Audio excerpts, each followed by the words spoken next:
Big and consistent YouTube creator and Twitch streamer Preach Gaming just had a chance to sit down and speak with Jonathan Rogers, the game director of Path of Exile 2. This video is a highlight reel of that 2 hour or so long interview. At the outset of his stream, Preach made clear he was going to try and ask the questions that have not been asked enough. He doesn't care about the name of the next POE1 league. He cares about POE2 and the depth behind it. He cares about what was asked before and does not want to repeat any questions. Well, did that actually happen? Let's find out. Fellow exiles, welcome. I am Try. Let's talk some Path of Exile 2. Question 1. Are you excited for this weekend, the Exile meet? Jonathan immediately said, yeah, but he's terrified. There's a ton of stuff that they changed, even the basic game feel since the last showcase with the mercenary. Lots of people will have their hands on it, and that's super exciting. They also want to be showing off a class they haven't before, which they've confirmed is the Ranger. They really want feedback on the combat feel. Is it where they want it to be? Jonathan is confident people will enjoy the game heavily. There have been more capability upgrades since the WASD showcase. They will be showing off, as we saw, the Ranger who can move while shooting. There's just a bunch to see. They really want to see how people feel about melee and WASD especially. Universally at grinding your games, people are using WASD exclusively, not click to move. All these changes that they've made for WASD, they thought would negatively impact click to move, but it's not true. They both feel great and distinct now. There have been lots of improvements through tests for both movesets. They've also been doing first user experience tests. These people are under NDA and they are not hardcore gamers. These people love WASD, and all this testing has been quite valuable. Me talking now and not Jonathan. Wild stuff. Good to hear that they've been doing lots of first user experience testing and that it's been going well. You're going to hear a lot about it in this interview and how that's really opened their eyes to how they should design Path of Exile 2 and what exact improvements they can make for the new player experience. It's something that didn't happen for POE1 and it's happening now for POE2, and we're all going to benefit greatly from it, especially those of us who haven't played POE1 before or are just completely new to the entire ARP genre, and that's amazing. Question 2. Is POE2 launching on consoles to start or just PC at the start? Jonathan immediately responded with, we aren't talking about that yet, but we are very focused on PC. Console needs to be taken seriously, and we know that. Now, they have a dedicated set of people working on console, and they didn't in the past. This will definitely help them improve the console experience overall. Again, no confirmations here. We know they heavily hinted at crossplay and that they were waiting on some third parties to confirm it, but it looks like right now, everyone, they are focusing on PC. And I know this has been a very hot topic in the comments on my channel. Will console be available for beta? It's not looking like it, folks, but we will see. They could pivot on that pretty quickly, and maybe it'll be available, 3, 4, 5 months into the beta. But for the launch, it really looks like PC only. Question 3. What is your mindset for the roadmap for POE2? Jonathan immediately went into this. They were just talking all together, him and Mark Roberts, about this exact thing. What will actually be different versus POE1's roadmap? How much complexity is stored in the vast amount of content versus the actual complexity of the game? How would people react to POE1 if it came out today versus in 2013 with all the content it currently has available? If you do not have the giant boat of people who have already solved it, well, would people see POE1 as less complex and better? If you are going to add content every 3 months for years, this will happen, especially if they do not remove content. All that being said, the base level of POE1 is definitely too complex due to the way scale gems and all that works, and POE2 is solving that. Again, their first user experience tests are helping on this too, with various funny things that people run into, like people not knowing how to pick up items from the outset. They really want to not sacrifice the huge level of content complexity though. They are trying to bolster it with how they've reformed POE2's introduction and new player experiences. They are being careful with porting crafting systems from POE1. Porting bosses and content like that is easy and good, but if you port rewards too, it can complicate the game greatly. Very interesting to hear from Jonathan. It sounds like a lot of that normal POE1 content, all the boss content, the fights, the environments, all that stuff will probably actually make it into POE2, What they're trying to avoid porting are the actual complicated systems, at least in the forms that they're in currently in Path of Exile 1. That makes me think, will harvest crafting really be in POE2? Not in its current form. How about Delve? Will Delve in its current form with fossils be in POE2? It sounds like Delve itself will be, but fossils? I'm not too sure about that. Very interesting answer from Jonathan, and I'm looking forward to see what we actually find this weekend. Will we see some leaks from POE1? I don't know. We'll find out. Question 4. What is the progression path for POE2 in the first 12 months?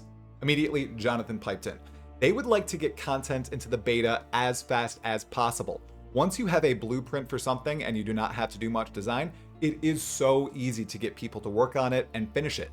For example, Delve. Porting and modernizing it is extremely easy and simple. You can do it so quick. During the beta, they expect much of this content to come back. However, many of the systems will be redesigned a bit to make it easier to understand. Again, crafting complexity is a substantial focus here. That's what the next 10 years of power creep are for. Okay, so right there, Delve was basically confirmed to be in Path of Exile 2 in this interview, which is super cool. And all this content that is just the monster fights, the encounters, and basic systems, something like Ritual, I'd say, or Ultimatum, are essentially confirmed for POE2.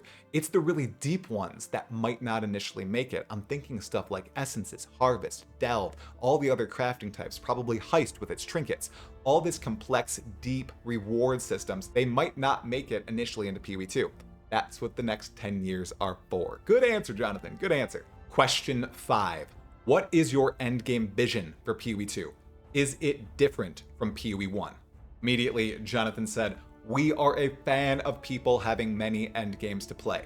For example, I need to do X League to get Y reward, or I need to do Z League to get P reward. We love that. It adds interest and depth, giving players new game modes to play even if they've played the game many times in the past. It provides super great longevity to the game. It's vital though, there is economic gating for this stuff. So you cannot just go face the hardest content, smash your face in, and die over and over and over again. It acts as a slow progression and barrier for players and helps people achieve goals at a reasonable pace. Additionally, something has been super successful in POE1. If that happens, you're going to see it in POE2. The giant wall of POE2 campaign content has to be solved first. That's what they've been working on all this time. But the end game going into beta will be interesting and packed. They don't want anyone to get the wrong idea, and it's going to keep on coming the whole beta. Yeah, PoE is an endgame focused game. They have done endgame the best out of every single ARPG that has ever been on the market, and they want to make sure they get it right in POE2. So they're going to copy the formula from POE1. There's probably going to be a version of the Atlas passive skill tree. There's going to be maps. There's going to be Delve, as we've probably been confirmed. There's going to be a lot of other systems, and that's good. And they're going to keep on coming during the beta. And then once they actually launch the game and start their league cycle, it's going to be happening a lot more, and that is exciting stuff. Question 6. Is there internal competition with POE1 versus POE2 teams? Jonathan immediately retorted with this. There's not people trying to outdo each other internally. They all work together quite wholesomely. Mark Roberts is involved in POE1 more than Jonathan, and Jonathan is mostly on POE2. They are all just excited to develop both games. For POE2, they are now not held back due to POE1's historic design decisions, which is freeing for everyone working on POE2. The harder question here is, when we make something great for POE2, should we backport it to POE1? We always want to keep improving POE1, is what they said. Over time, more stuff like that will probably slip into POE1, but they need to be careful not to make the games too similar. They think they won't be due to the combat changes in POE2, but everything in POE1 would need to change to make POE1's combat like POE2, so that's probably never going to happen. The feature creep was too great in POE1 to use the POE2 combat system, and that is why they were split out. They need to make sure each is definitive, their own separate versions. But whatever players love in POE2, they will get that feature in POE1. For example, trade will change in POE2 with the instant buyouts. If it works better in POE2, they will begin to look into porting it to POE1. A completely sensible answer from Jonathan here, and as the interview went on, we learned more and more that really the big change between games is simply the combat feel. All the other stuff, the quality of life features that POE2 is getting and the big system changes, it's possible that we'll get them in POE1 as well. And for those people who really enjoy POE1 and will be playing it for years to come, that's just good news. Question 7. What would you say the core identity difference is between POE1 and POE2? Jonathan responded with this. Other people would have different perspectives than him, but in his opinion, POE2 is the game that he always wanted POE1 to be. People always say POE2 is slower paced, but that is not an intention. It is the result of making the combat good. People don't realize POE1 combat is bad. During the ExileCon demo, all classes had their own problems, which led to people not liking the combat or thinking it was too clunky or slow. They've made a ton of strides in improving it. For example, the warrior with the two-handed weapons was super slow and a bit clunky, but they've made a ton of feel-good improvements to it, especially regarding stun, that should help out the warrior's feel, even though it is still the slowest of the classes. The Huntress didn't have any big issue, and people's enjoyment of that class showed it. She was basically where she needed to be in regards to speed. The creators going to the event, which include me, will have a ton of time to play and showcase the gameplay of each of these classes and look at all the improvements Grinding Gear Games has made. Great answer, and he literally just called POE1 bad. You know, it's no longer D4 bad, POE good. It's POE1 bad, POE2 good. Good answer, and I cannot wait to try out all these improvements. I really wanted to try the Druid. I don't know what I'll actually end up trying now. It sounds like we're just going to get the ones that have been showcased at ExileCon, plus the Ranger, so no Witch, Templar, or any of those. And that really makes me want to play the Druid and go melee. Let's do it. Question 8. Are they focusing heavily on new players? Yes, that's why they've done these first-time user experience tests. They were worried about people saying the game was too hard, and they thought they'd need to make drastic changes. They even doubled all monster damage before the first round of these tests, so they weren't pulling back too much after the first test. They wanted it to be hard for people like Jonathan Rogers. When they looked at the footage and got the results from players, those players weren't complaining about the difficulty of the monsters. Well, the second boss was a bit too hard, but they made changes to that very quickly. The overall vibe was not, this game is too hard, which made Jonathan incredibly happy. They don't want to make the game too easy. Look at something like Elden Ring. It is by no means easy, but it is wildly popular. So as long as they can erase all the difficulty they don't want, they can keep the monster and boss challenge. He thinks POE1 at the start is trivial. Jonathan asked the question, how many times should you die to Hillock? He thinks 3. In POE2, there are checkpoints before each boss. A death should be less expensive for a player in terms of time, but they should die more often, at least twice on a boss, because by attempt 3, they'll understand the game better and feel better about the completion, about overcoming that boss.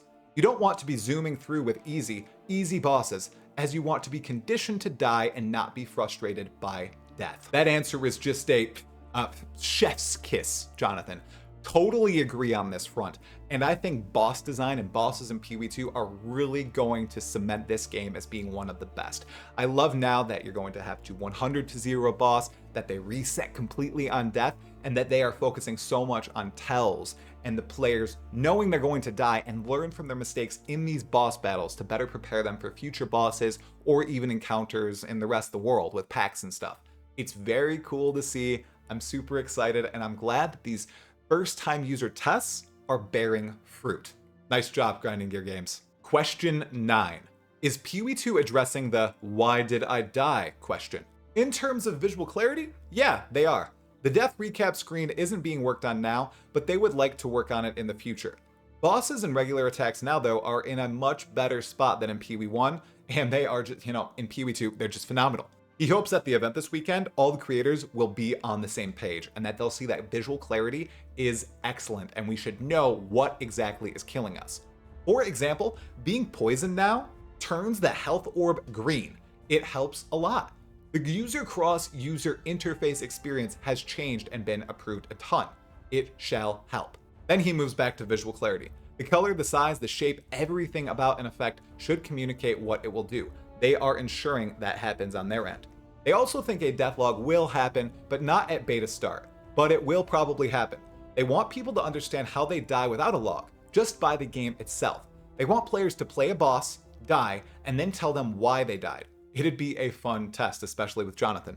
As another example, people don't know why they're on low life. Now, they might have the character breathe heavily, a red tint might hit the side of the screen, and more. Jonathan got his wife to play, who is not a gamer, and he got her full experience. It opened Jonathan's eyes about people not knowing why they are dying. She would be dodging very well, even with a boss that tracked her, a very hard boss in the beginning, but she would be at 5% life and not know it. That's why they added more visual cues to something like low life. This shouldn't be a difficult concept, but it ends up being one because it is poorly telegraphed. It'll be fixed with POE2. All these UI improvements that I'm hearing about, I'm so excited to see them. Apparently stuff happens when you're shocked now, when you're frozen, when you're poisoned, when you're low life. I love that as someone who doesn't want to like watch his health bar all the time, and I don't want to look for the shocked effect. I'm a big fan of all of this. Please keep them coming. I'll let you know how it actually feels though when I play POE2 this weekend or next week. Question 10. What are you most confident in with POE2? Instantly, Jonathan responded with boss design. He thinks their POE2 bosses are excellent. All props to Mark and the rest of the team. They are amazing at it. They are cool. They are unique. They are excellent executions of their very concepts. People are going to have a blast fighting them. POE1 has had this type of boss design for a bit now, but all the cool bosses are in the end game only. When new players experience them in the early game in POE2, now they're going to love bossing in POE2. They are super proud of their bosses, and there are 100 at the very least. Boss progression, he noted, will not be linear in POE2's endgame. In POE2's endgame, it's very similar to POE1, but it should be more clear. It's maps at the end of the day, but all the other systems should be clearer and better in POE2. How absolutely awesome to hear this from Jonathan, man. I mean, them being so confident in their boss design is wonderful to hear because that is the feature that everyone seems to just absolutely love every time they see the game. And the trailers focus on it, all the comments constantly focus on it. People like Asmongold constantly say, the bosses in POE1 are amazing. The bosses in POE2, blow them out of the park. I cannot wait to fight these this weekend. I hope I get some new ones. Please, please, don't just be all the Act 1 bosses. I need to be able to get past the Act 1 bosses. Oh my goodness. Question 11. What are your thoughts on being as flexible as possible in the end game in terms of character respecs? Jonathan responded quickly. They think you need to have an element of your character being your character. There should be a cost to respec, otherwise all characters are essentially the same at any point, as you could change them to mirror another character whenever. People might think the respecking of the passive tree is the annoying thing, but in POE1, there's more. In POE2, it's easier. There will be a gold respec instead of regret orbs. You can get pre-leveled gems with uncut gems. Changing out gems and support gems will be easier as well, as you don't rely on sockets and gear. The way you improve gems in POE2, it's also an improvement over POE1. All of this is. At level 20, it should be super easy to respec. At level 60, it should be decently easy to respec, but at level 90, it should be harder. Additionally, skill combos are greatly rewarded in POE2. Items are important, of course, they are an item-based game, but you can now change your build and not be fully decked out and still be powerful if you play mechanically well. Jonathan saying that about the skill combos is very interesting. It's making me wonder if there will be a combo system of sorts, or if just other abilities will give you big damage bonuses that tie in with each other. Because that's a wild thing to say, saying you can basically change out all your gear and start from fresh zero with your skills, and they'll still be pretty powerful. We'll see how that plays out. I know we're going to be starting an Act 1 at the very beginning of the game at the demo, but I'll definitely try to get a bearing on how exactly this works. Question 12. Will campaign skip be an option in POE2? No, they've never liked being able to skip the campaign in POE, POE2, any other game. Jonathan is usually pretty open to changing things. See trade, see other stuff, respecking for example. But this is quite the hard line. They do not want to change this. It is hard to get behind for them. The reasons behind it are quite specific from the people who would like to skip it, and Jonathan gets it, but it feels wrong to him. He knows this is not a satisfying answer, but they won't cave on this, truly. They won't ever say never, but it'll be a cold day in hell when GGG allows campaign skip.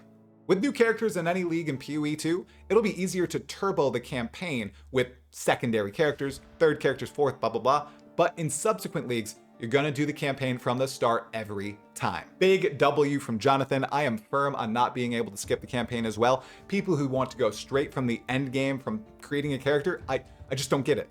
They want to focus on making the best campaign experience possible. They don't want you to want to skip the campaign. So I really think that the quality here is going to be high and varied, and you'll want to play it every time. That's the goal from them. They don't want to spend all this time making a huge chunk of content that you'll just not play every league after you've done it once. So unlike Diablo 4 and even unlike Last Epoch, they're forcing players to play through the campaign, and I applaud them for it. That frozen over hell quote was straight from Jonathan's lips to your ears. So, I'm glad. Thank you, Jonathan. I know I'm going to get a lot of dislikes for this, but I totally agree with him. Question 13. Why is the lore so slow and the game so fast? Jonathan is worried about this too. They think more changes need to be made concerning NPC dialogue. It came up in the first user experience testing. People didn't understand what was going on in the story. They're doing better in POE2, but they need to do more on this front. They might even need to change how conversations function entirely. It might even need to change during beta, as the system in POE2 is the same as it is in POE1, and they don't have enough time to change it right now. There's a bunch of dialogue in POE2. Bosses talk, characters talk, but NPC dialogue is still the same. There's a problem, and they're going to improve it, but not before this weekend though. Short question, good question. I love the lore. I would love to see more lore in PoE. I know that people don't like the lore that much, but props to Preach for actually asking this question. I don't know how exactly they would improve the NPC dialogue. I really don't. I think how they have it now is actually the best implementation. I think adding the ability for characters to talk and bosses to constantly talk now is great, and that's going to help a lot. We'll have to see how it plays out though. People who want the lore will go seek out the lore and read or listen to said lore. People who don't, well, they will just be zooming on past. Question 14. What is the biggest lesson you learned in POE1 that will not happen in POE2? Jonathan responded and said, it really is the combat. It all comes back to combat. He doesn't know if you can sum it up as one big change. It's the 10,000 little changes that create the end product. It really goes to combat, but even then, it's observing that 10,000 little changes made combat good. When you look at other games and you have the right answers with a numbers oracle, and you know you could change everything in the game in a day and turn a good game into a bad game, it is scary. They're going to make sure to balance on the knife's edge with POE2 and make the game as best as they can. They're going to absolutely grind it out. I love how confident Jonathan is about the combat of POE2, and I'm glad I'm going to be able to experience it firsthand this weekend, well, in a few days, and I won't need to rely on footage anymore. I'm gonna get all of you the straight juice from my hands to your ears. That was a little weird. And with that, the interview ended. Thank you all so much for listening to the highlight reel. Make sure you go check out the full interview on Preach's Twitch channel, or I'm sure it'll be on his YouTube channel soon. Remember, I will be streaming on YouTube and Twitch on Wednesday at 7 o'clock p.m. Eastern and Saturday at 5 o'clock a.m. Eastern. I hope to see you there. Thank you all for your tremendous support, especially Scorewin, the first Beyond Exile supporter. Appreciate you, dude. Anyways, that's all for today. Talamoana, Exiles.